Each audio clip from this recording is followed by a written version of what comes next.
Hey, welcome to my channel where I teach the Bible, and I hope you'll subscribe and make comments and listen to my messages. I do 4 things a day probably most of the time. I call this message, Actions Speak Louder Than Words. It's from Titus chapter 1, verse 10 and verse 16.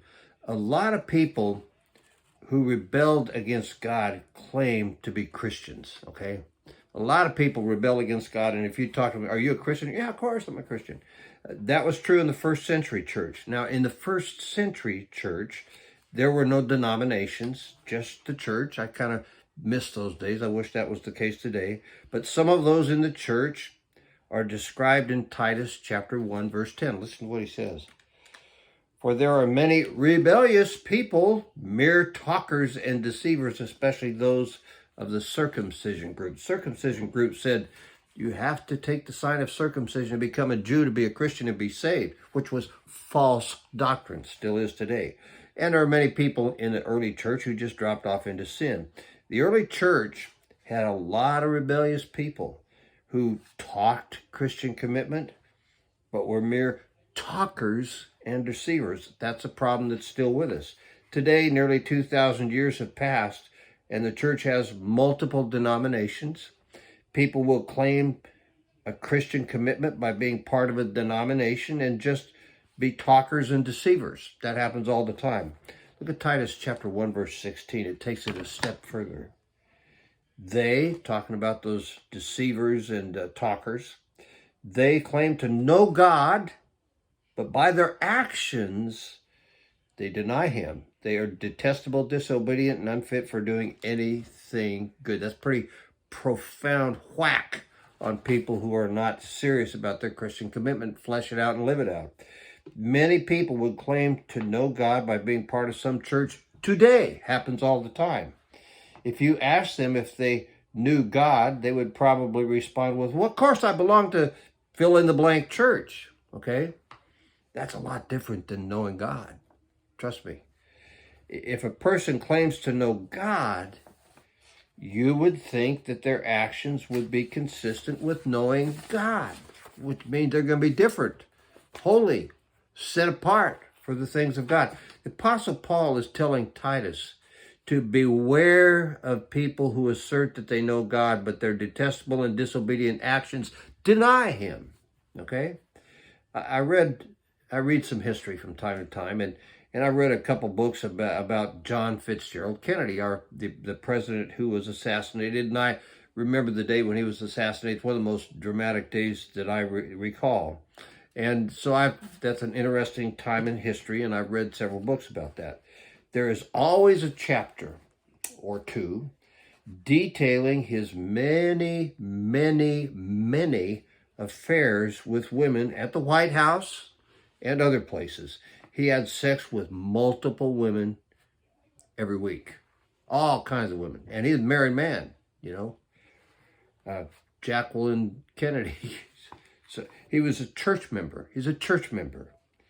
But let me tell you, his detestable, disobedient actions deny the capacity to have known God. His sin was purposeful, intentional, and consistent, okay? So how can a person who knows God willingly be so sinful and so disobedient? The actions deny any capacity to have known God, it would seem to me.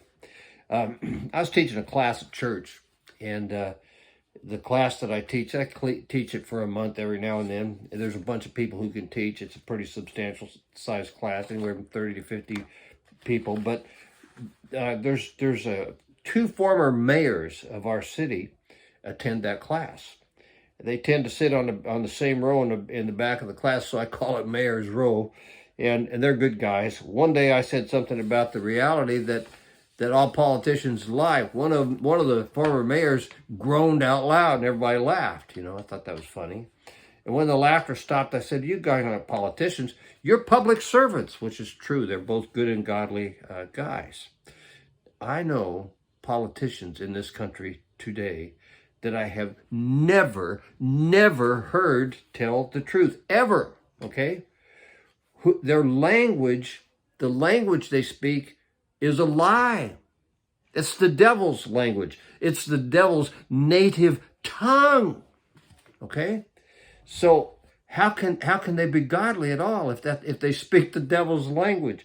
All those politicians who lie, most of them are church members. Okay? Think about that.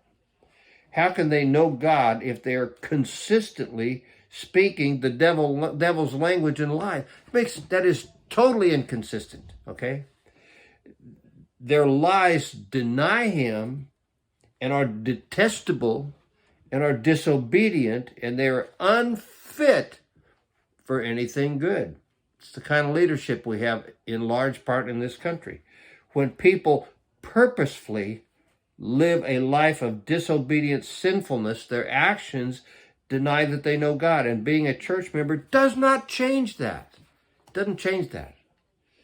My friend John, I met him in 1973 when I started Bible college. He was a professor, became a mentor and a dear, dear friend. I spent a lot of time with him.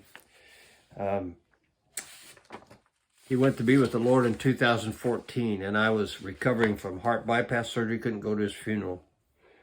And I felt bad about that. I love the guy.